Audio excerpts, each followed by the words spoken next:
I love One Piece. We're gonna start by peeling some potatoes. Go ahead and add our onions in here. I'm gonna sweat down. And then we should cut some carrots. All right, really quickly, I just cook some rice. And then we're gonna cut up our carrots. Japanese curry.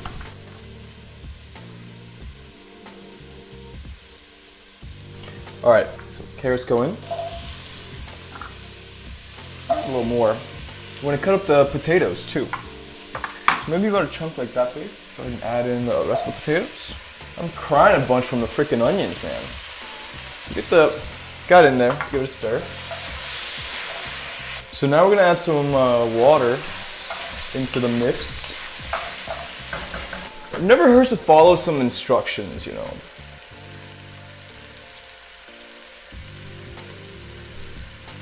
So we're gonna go in with a bunch of water. Let's crank this bitch up. And we're gonna let this boil out for a little bit before adding in our basically stock cubes. I can put a link in the description to where you get these. They kind of come in like little blocks. I'm just gonna use, guys, I don't know. Guys, I messed up, guys. This is like a whole block. So that's what it looks like. I think I'm gonna just add half of the whole packaging. We're gonna have the vegetables boil for about 15 minutes before adding the block of curry. So while this is kind of cooking out, we need a beverage. I have this drink I got at the grocery store. It's a little Nami Ocean Bomb, mango flavor sparkling water. So let's give this a little taste test. Well, that's kind of fun. Nami from One Piece on this soda drink. There's truly nothing I love more in this world than a girl with a big forehead. But look at this carrot that I almost chopped up. Isn't this the most cartoonishly accurate carrot you've ever seen? It's got a little top too. So I decided not to cut them up into pieces. And guys, this is called pretty privilege, you know?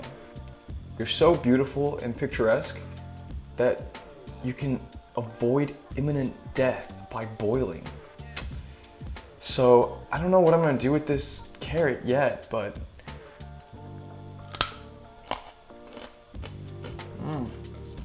that's not bad. What we're gonna do is we're gonna shallow fry some chicken. Chicken breast. What we're gonna do is we're gonna butterfly it. Best way to do it is get it nice and flat, so there's a lot of surface area. So this way, instead of having one big one, you have like a kind of like a flat one like that. Look at that. Does that kind of look like a butterfly to you? Does that kind of look like a butterfly to you? All right, next step, we have to beat our meat, guys. Very crucial, so everything's nice and flat. Of course, we gotta wash our hands, that's for sure. So nice and heavy. So we'll just start.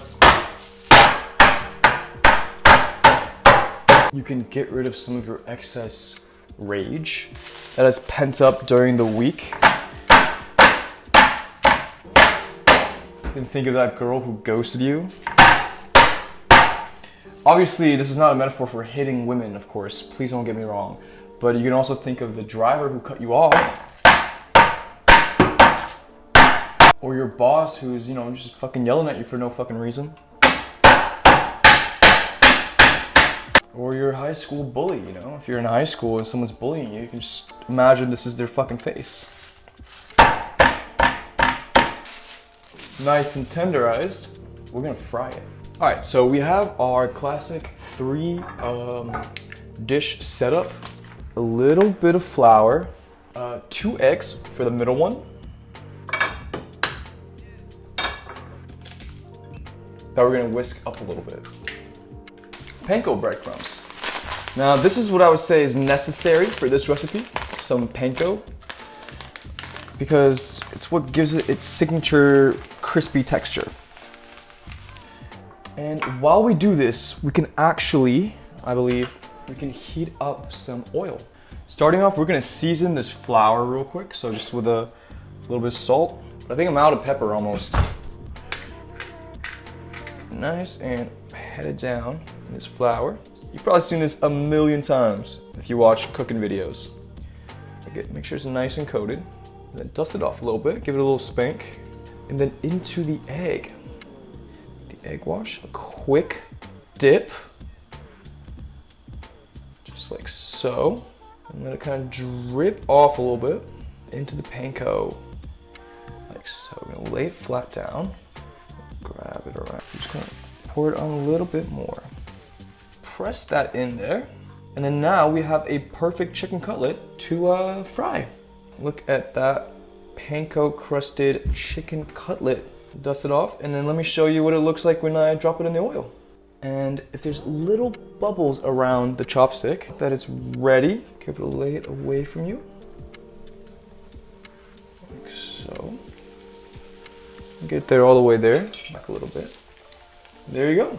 And we're gonna let that bubble away for a couple minutes.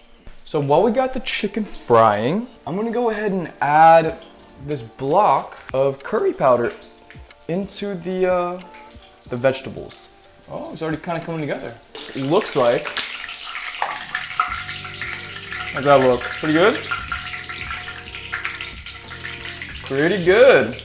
Grab a spoon and then sort of just baste the top.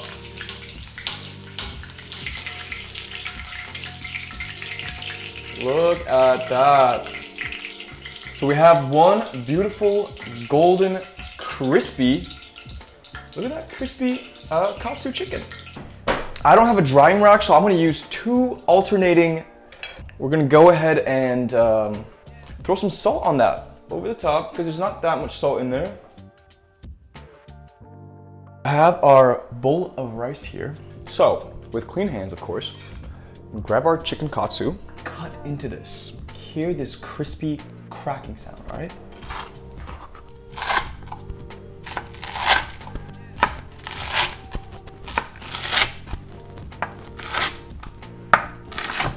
I'm gonna kind of pour this on the other side of this. And you guys, there you go. There you have it. A beautiful katsu curry. So, I think, you know, guys, I'm gonna be honest with you guys. This is the first time I've ever made this. Little piece of chicken. You see how flat it is. So it cooks really fast. It's still super tender. You guys, this is absolutely delicious.